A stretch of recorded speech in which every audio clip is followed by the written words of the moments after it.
अमित भटक रहा था, कहीं का नहीं। चारों तरफ बस खालीपन। तारे टिमटिमा रहे थे, दूर और ठंडे। वो खो गया था, धरती से परे, मदद से परे। डर उसे अंदर ही अंदर खाए जा रहा था। वो एक छुपे हुए रास्ते पर आ गया था। उत्सुकता ने सावधानी को पीछे छोड़ दिया था। अब वो फंस गया था। एक साया उस पर पड़ा, विशाल, भयानक। अमित की सांसें थम गईं। ये कोई धरती का प्राणी नहीं था, ये तो बुरे सपने जैसा था, डरावना और विशाल। अमित कांप रहा था, पूरी तरह से बेबस।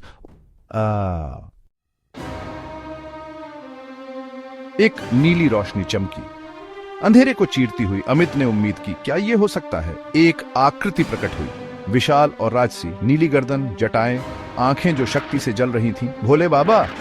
अमित का दिल उछल पड़ा। रक्षक, संहारक, उसने कहानियां सुनी थी। अब वो उस किंवदंती को अपनी आंखों से देख रहा था। भोले बाबा मुड़े, उनकी नजर अमित पर पड़ी। उनके होंठों पर एक छोटी सी मुस्कान आ गई। डरो मत बच्चे, मैं यहां हूं।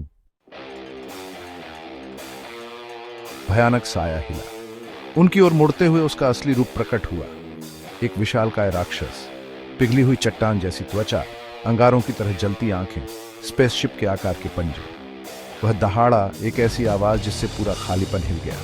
राक्षस बोला, उसकी आवाज एक कर्कश गड़गड़ाहट।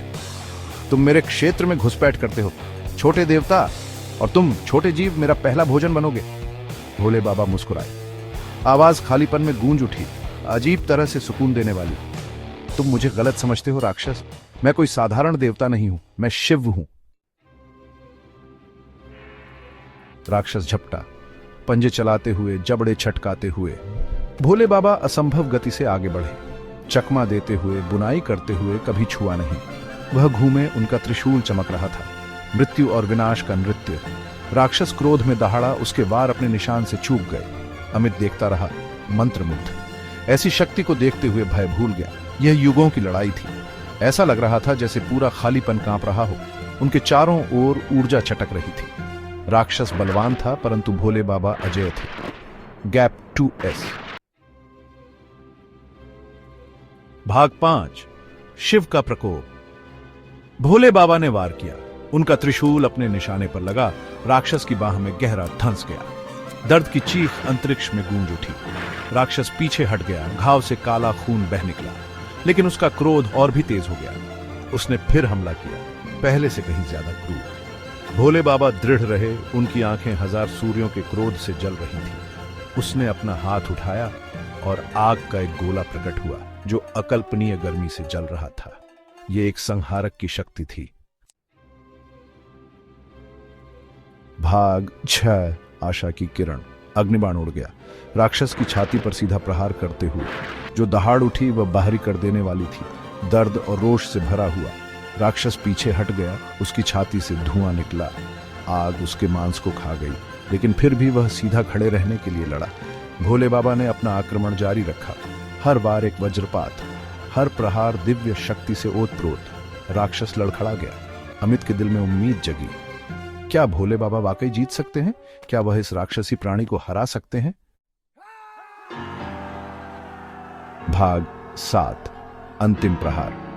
भोले बाबा ने एक बार फिर अपना त्रिशूल उठाया। उनकी आंखें ठंडी आग से जल उठीं। यह खत्म हुआ राक्षस। उनकी आवाज गूंज उठी। एक आखिरी दहाड़ के साथ उसने त्रिशूल को नीचे लाया, राक्षस के हृदय में गहरा धंसाते हुए। राक्षस ऐंठ गया। उसकी दहाड़ें गुर्राने में बदल गईं। फिर एक आखिरी कंपकंपी के साथ वह स्थिर हो गया। भोले बाबा ने अपना त्रिशूल वापस ले लिया। राक्षस का शरीर विलीन हो गया, शून्य में लुप्त होती जा रही है। खतरा टल गया था। भाग 8, उनके आगोश में सुरक्षित। भोले बाबा अमित की ओर मुड़े। उसका चेहरा अब शांत था, रोष चला गया था। वह धीरे से मुस्कुराया। अब तुम सुरक्षित हो बच्चे। अमित केवल घूर सकता था, उसका शरीर अभी भी मुठभेड़ से कांप रहा था। उसने एक देवता की शक्ति देखी थी। भोले बाबा ने हाथ बढ़ाया।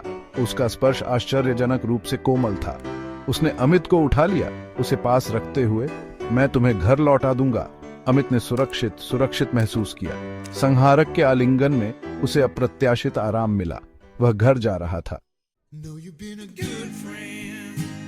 भाग 9, सदा आभारी। वापसी की यात्रा एक धुंधली सी थी। जब तक उसने खुद को अपने कमरे में वापस नहीं पाया, तब तक अमित को कुछ भी याद नहीं था। पोर्टल चला गया था, मानो वह कभी था ही नहीं। केवल युद्ध की स्मृति शेष रही और भोले बाबा की विस्मयकारी उपस्थिति। अमित जानता था कि वह इस रात को कभी नहीं भूलेगा। उसने अपने डर का सामना किया था और उसने परमात्मा की शक्ति देखी थी।